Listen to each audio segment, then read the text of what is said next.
নমস্কার বন্ধুরা, সবাই কেমন আছেন? আশা করি ভালো আছেন। মল্লিক কিচেন থেকে জানাই সবাইকে স্বাগত।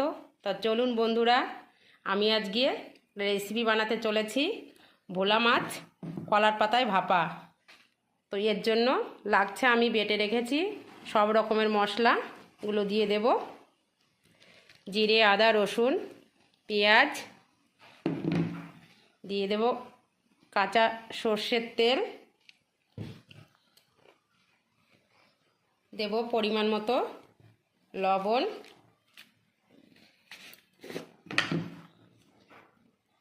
পরিমাণ মতো লঙ্কার গুঁড়ো,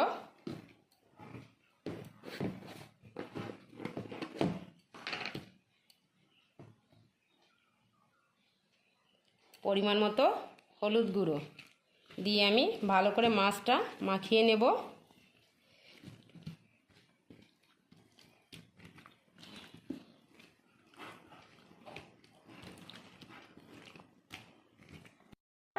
আমার মশলা মাখানো রেডি। তো আমি এখন রুটি বানানোর তাওয়ায় বসিয়ে দেব। হ্যাঁ বন্ধুরা, আমার তাওয়াটা গরম হয়ে গেছে। এখন আমি মাছটা বসিয়ে দেব।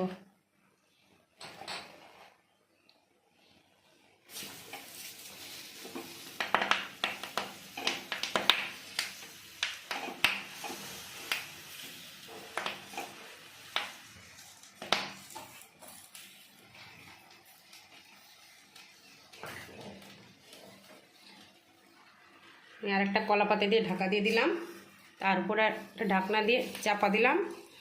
একদম লো আঁচে রান্না হবে, 5 মিনিট মতো ঢাকা দেওয়া থাকবে।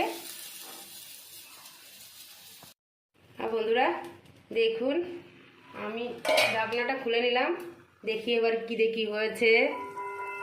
এই তো দারুণ একটা গন্ধ বেরিয়েছে। এখন এটা উল্টে দেব, হবে তো।